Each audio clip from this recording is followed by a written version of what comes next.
Shalom. Saya berharap kalian semua diberkati dalam Yesus. Hari ini saya akan bawa firman Tuhan. Saya tidak datang dari satu gereja tertentu, dan saya tidak datang di dalam nama aliran atau nama gereja, tapi saya datang dalam nama Yesus saja. Tujuan saya bukan semua orang akan ke satu gereja yang tertentu, tapi semua orang akan ke Yesus Kristus dan dapat hidup kekal di dalam Dia. So, waktu kalian makan atau keluar dari sekolah, saya mau kasih Injil, karena walaupun kita di Manado dan banyak orang ke gereja, walaupun ke gereja tidak maksudnya kita ke Yesus. Paling penting kita ke Yesus sungguh-sungguh. Tidak hanya ada agama atau budaya, tapi kita harus ada hati untuk Tuhan Yesus Kristus. So, saya berharap orang yang lagi duduk atau bisa dengar firman ini akan berpikir tentang hidup mereka, supaya mereka bisa lihat kalau sungguh-sungguh mereka sudah bertobat dan tunduk kepada Yesus Kristus. Saya mau mulai di Yohanes 17. Ini kata-kata Yesus Kristus waktu dia berdoa kepada Bapanya. Dia berkata seperti ini. Sebelum saya baca, saya mau kalian bertanya di dalam hati, apa artinya hidup kekal? Banyak orang akan berpikir hidup kekal adalah waktu kita meninggal, kita akan ke surga. Memang kalau kita di dalam Yesus Kristus dan kita meninggal dunia ini, kita akan ke surga dan tinggal bersama Yesus untuk selama-lamanya. Tapi Yesus ada definisi lain tentang hidup kekal. So, kita akan baca itu di dalam Yohanes 17. Kita tunggu dulu.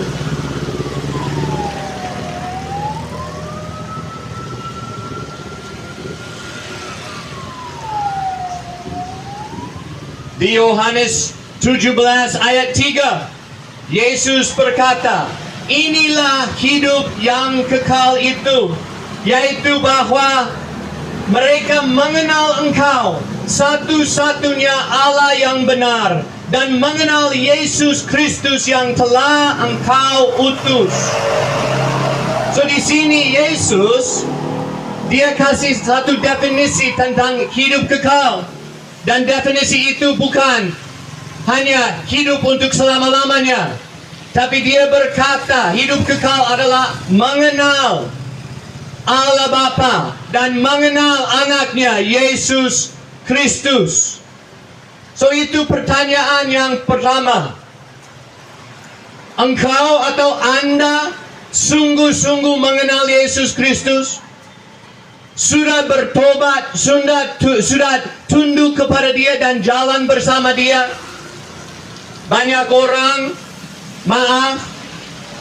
orang berpikir kalau saya ke gereja maksudnya itu saya orang Kristen. Tapi kita harus lihat jelas, kalau ke gereja itu tidak maksudnya kita pasti seorang Kristen. Karena ini satu contoh, kalau saya di sana ada bakso, ada toko bakso. Kalau saya ke toko bakso, tidak maksudnya saya jadi bakso. Kalau saya ke satu tempat jual tinutuan, tidak maksudnya karena saya ke sana saya tinutuan. Dan ini sama artinya kalau kita ke gereja.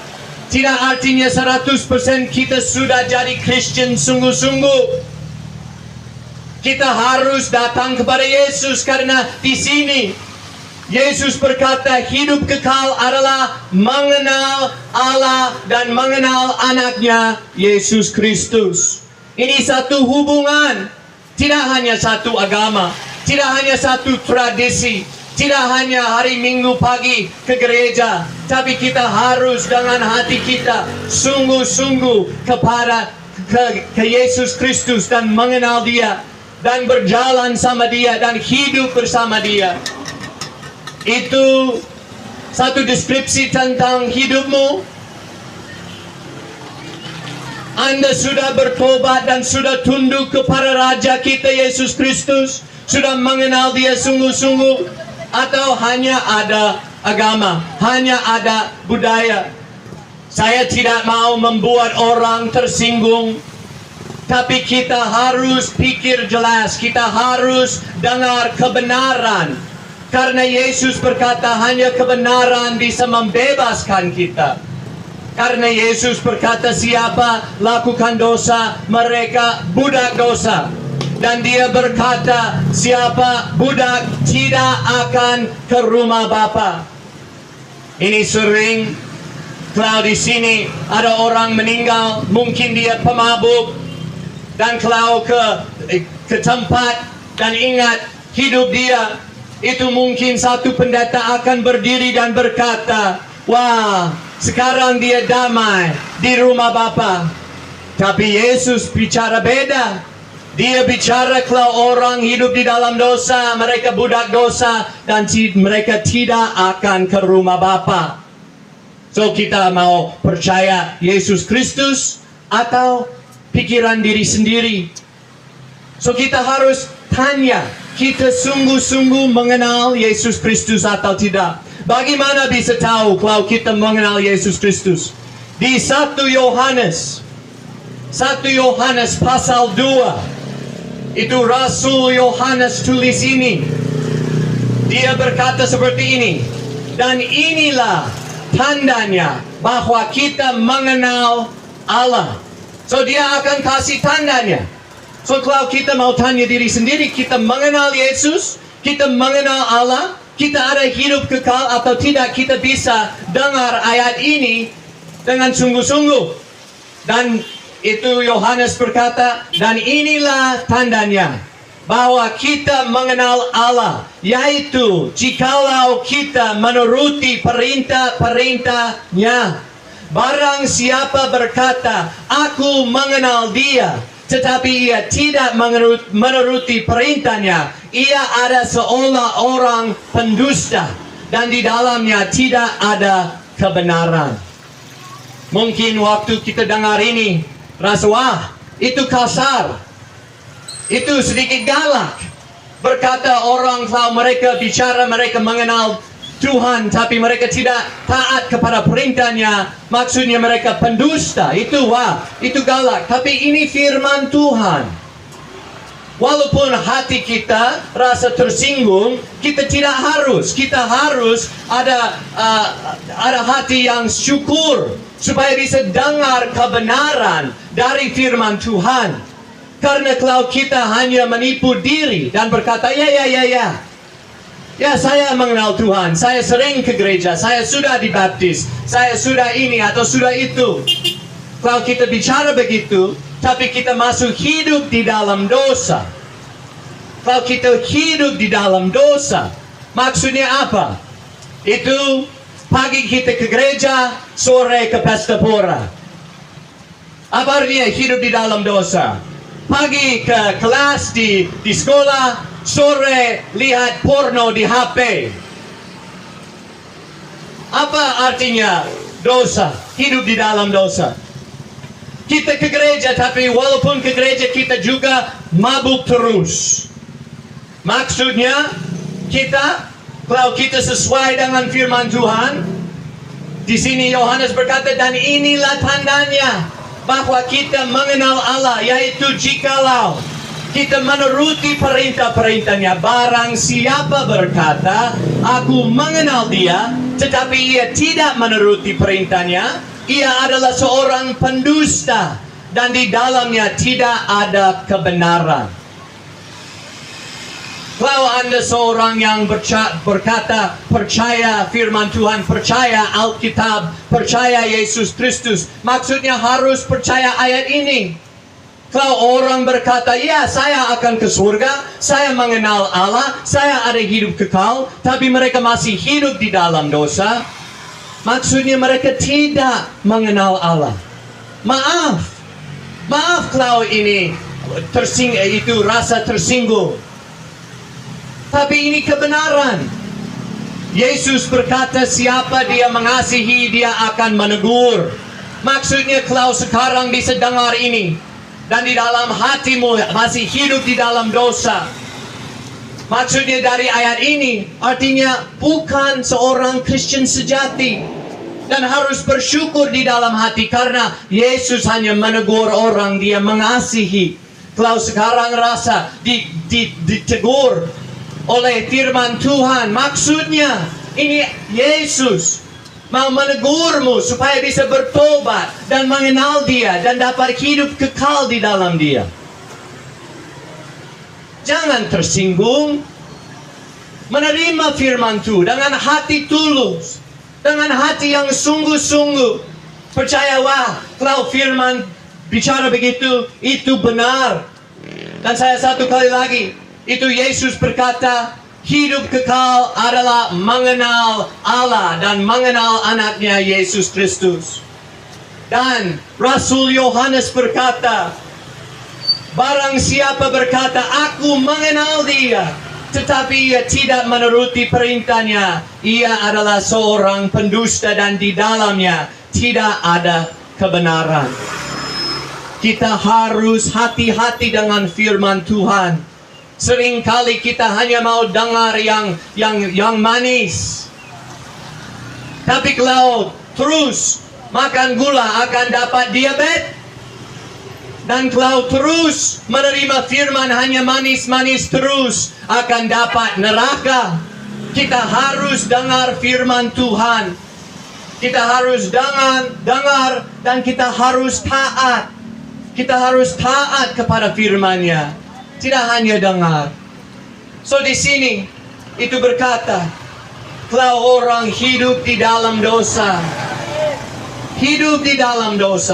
tapi mereka berkata mereka mengenal Allah dan ada hidup kekal, mereka pendusta. Itu kata Rasul Yohanes, bukan kata bule ini.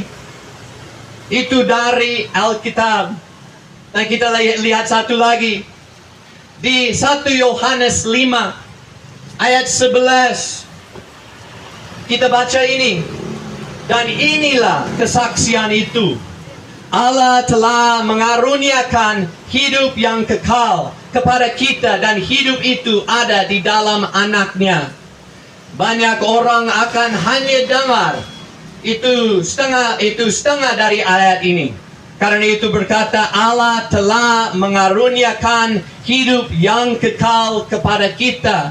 Dan mereka akan bilang, oh ya, karena waktu saya kecil di sekolah minggu, saya berdoa dan minta Yesus masuk dalam hati saya. Maksudnya saya sudah dapat hidup kekal. Dan kalau saya meninggal, walaupun saya hidup di dalam dosa, walaupun saya sering mabuk, walaupun saya sering lihat porno di HP saya, walaupun itu, tapi saya sudah dapat hidup kekal. Orang akan berpikir seperti itu.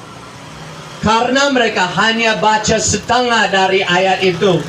Dan inilah kesaksian itu, Allah telah mengaruniakan hidup yang kekal kepada kita. Tapi ayatnya terus berkata, dan hidup itu ada di dalam anaknya. Apa maksudnya? Maksudnya, itu hidup kekal tidak di dalam kita, tapi di dalam Yesus Kristus. Dan terus di 1 Yohanes 5 ayat 12. Barang siapa memiliki anak, ia memiliki hidup. Barang siapa tidak memiliki anak, ia tidak memiliki hidup. Ini sama dengan kata Yesus di Yohanes 7 ayat 3. Dia berkata siapa mengenal Allah dan mengenal Yesus Kristus, dia ada hidup kekal. Dan di sini berkata, kalau kita milik Yesus Kristus, maksudnya kita jadi muridnya, kita percaya dia, kita taat kepada dia, kita jalan bersama dia, kita miliki Yesus Kristus. Di dalam satu hubungan yang sungguh-sungguh. Tidak hanya di agama atau tradisi, tapi sungguh-sungguh. Tidak hanya ke gereja, tapi kita ke Yesus Kristus. Dan mengenal dia, dan miliki dia, dan ada hubungan dengan dia. Barang siapa tidak memiliki anak, ia tidak memiliki hidup. So kita harus tanya diri sendiri, saya miliki Yesus Kristus atau saya tidak? Saya hidup di dalam dosa. Kalau saya hidup di dalam dosa, maksudnya dari Alkitab berkata kita tidak mengenal Allah. Walaupun rajin, walaupun ke gereja, walaupun main di musik di gereja, walaupun ada pelayanan, walaupun kita jadi pendeta, tapi kita masih hidup di dalam dosa. Sesuai dengan firman Tuhan, kita tidak mengenal Allah. Kita tidak miliki Yesus Kristus dan kita tidak punya hidup kekal. Karena hidup kekal hanya di dalam Yesus Kristus. Waktu saya di SMA, saya orang ateis. Waktu di SMA di Amerika, saya tidak percaya ada Allah. Saya tidak percaya Yesus Kristus adalah anak Allah. Waktu itu saya sering suka berdebat dengan orang Kristen. Dan waktu itu, maaf, saya akan sering berkata Yesus bodoh dan orang percaya dia juga bodoh. Karena waktu itu saya tidak mengenal Allah. Saya tidak percaya ada Allah dan saya berontak sama dia. Waktu itu saya juga sering pakai narkoba. Saya setiap hari waktu pagi bangun saya rokok ganja. Malam mau tidur saya rokok ganja. Setiap hari saya rokok ganja waktu itu. Tapi satu malam setelah saya beli ganja dari teman saya dan saya setir mobil mau pulang, tiba-tiba Roh Kudus itu hadirat Tuhan masuk di dalam mobil itu dan saya rasa dan tahu Yesus Kristus datang dari surga. Kalau saya tidak ikut dia sampai saya meninggal, saya akan ke neraka untuk selama-lamanya. Pas waktu itu saya bertobat di dalam hati saya. Pas waktu itu saya percaya hanya Yesus Kristus bisa mengampuni dosa saya. Hanya Yesus Kristus bisa kasih saya satu hidup yang benar, satu hidup yang baru. Hanya melalui Yesus, tidak hanya mati, tapi dia juga bangkit. So saya mau tanya, kamu sudah mengenal Yesus yang bangkit dari kematian? Atau hanya di dalam pikiranmu mengenal satu Yesus masih bayi? Atau mungkin dia masih disalib, dia masih mati. Tapi Yesus Kristus walaupun dia pernah mati, sekarang dia tidak mati tapi dia hidup sekarang. Dan dia ada segala kuasa di atas surga dan di atas bumi. Dan dia ada segala kuasa di atas hidupmu. Dan dia kasih perintah bertobat. Bertobat. Apa artinya bertobat? Itu berbalik dari berontakan sama Allah dan tunduk kepada Yesus Kristus. Apa artinya Kristus? Itu artinya diurapinya. Yesus diurapinya. Diurapi untuk apa? Untuk jadi raja di atas segala raja. Kalau kamu berkata Yesus adalah Kristus, maksudnya harus tunduk kepada dia. Gak bisa diselamatkan kalau kita tidak mengakui Yesus adalah Tuhan. Kalau kita tidak tunduk kepada dia seperti Tuhan, kita hanya menipu diri sendiri. Dengan kata-kata kita bicara Tuhan, Tuhan. Tapi Yesus tanya di Lukas 6 ayat 46, kenapa berseru Tuhan, Tuhan tapi tidak taat kepada perintahku? Kita harus hati-hati, kita harus bertobat. Jadi Kristen sungguh-sungguh. Saya tidak berkata harus ke gereja lain. Saya tidak berkata harus ke aliran lain. Saya berkata harus ke Yesus Kristus dan tunduk kepada dia. Taat kepada dia. Itu pertobatan. Dan yang kedua, Yesus berkata satu perintah, kita harus percaya. Dan banyak orang Walaupun di Amerika, di tempat saya, atau di Manado, di Minahasa, mereka berkata mereka percaya Yesus. Tapi apa artinya percaya di dalam Alkitab? Percaya maksudnya kita harus percaya setiap kata dia bicara. Kalau dia kasih satu janji, kita akan percaya janji itu dan bersyukur karena janji itu. Tapi kalau dia kasih peringatan, kalau dia kasih satu perintah, kita akan taat kepada itu. Kita akan gemetar di dalam hati kita karena kita tahu Yesus tidak hanya juru selamat, tapi dia juga dia hakim. Dia akan datang menghakimi semua orang di dunia ini. Dan di hari itu dia berkata banyak orang akan datang dan mereka akan berseru, Tuhan, Tuhan, kita lakukan banyak hal di dalam namamu. Tapi dia akan berkata kepada mereka, saya tidak pernah mengenal engkau. Karena kamu hidup di dalam dosa, hidup di dalam penjahatan. Kita harus tidak hanya bertobat, tapi harus percaya Yesus adalah Tuhan Raja kita dan tunduk kepada dia. Sesuai dengan pengakuan kita. Yesus adalah Tuhan. So saya berharap tidak ada orang dengar ini akan tersinggung. Maaf kalau rasa tersinggung karena saya bicara jelas. Saya tidak mau hanya bicara manis sekali. Tapi walaupun kamu tidak suka saya, walaupun Anda berkata, wah ini bule galak banget.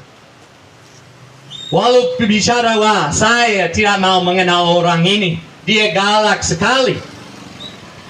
Tapi saya berharap kalian akan dengar firman Tuhan dan tahu Yesus berkata, siapa saya mengasihi, saya akan menegur. Dan dia menegur supaya kita bisa menerima kebenaran. Supaya kita bisa dibebaskan dari dosa, dibebaskan dari murka Allah, dan dapat hidup kekal di dalam dia. Yesus Kristus mengasihimu, tapi dia juga membenci dosa. Dan dia ciptakan neraka tidak untuk dosa. Yesus Kristus tidak ciptakan neraka hanya untuk dosa, tapi dia ciptakan neraka untuk pendosa. Orang lakukan dosa, walaupun dia mengasihi kita.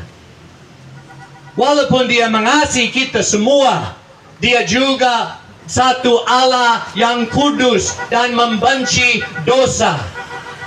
Karena ini kalau kita mau mengenal dia dan berjalan bersama dia, kita harus bertobat dari dosa dan tunduk kepada dia. Dan di dalam ketundukan itu kita bisa mengenal dia.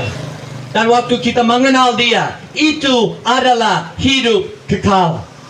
Mengenal Yesus Kristus itu hidup kekal karena dia adalah hidup kekal.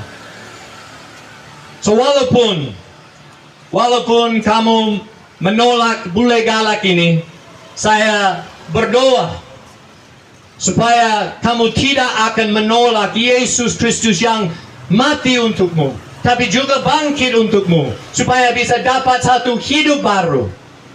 Pikir jelas di dalam hatimu. Tanya diri sendiri, saya seorang Kristen sungguh-sungguh yang sudah bertobat dan jalan bersama Yesus, atau saya seorang Kristen budaya saja? Maaf, hanya Kristen kulit saja. Maaf, hanya Kristen KTP saja. Itu tidak penting kalau KTP-mu ditulis Kristen. Itu penting kalau di surga namamu ditulis di sana oleh Yesus Kristus. Saya mau berdoa untuk semua.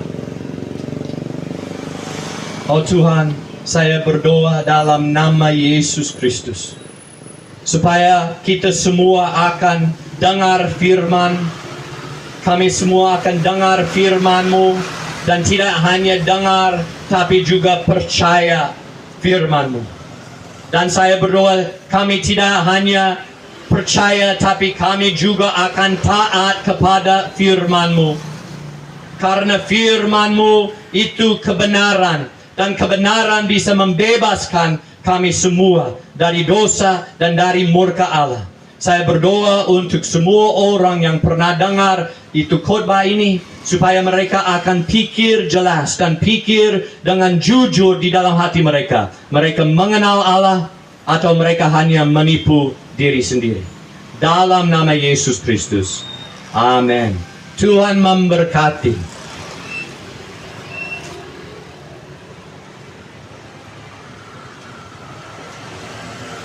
Kalau ada orang ada pertanyaan atau mau didoakan, silakan.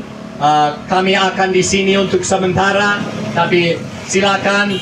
Satu kali lagi, kami tidak datang untuk mengajak orang ke gereja kita.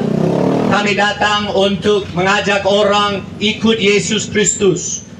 Tidak perlu berubah aliranmu, tidak perlu berubah gereja. Tapi kalau sekarang hidup di dalam dosa, harus berubah dari dosa dan hidup sama Yesus Kristus. Tuhan memberkati.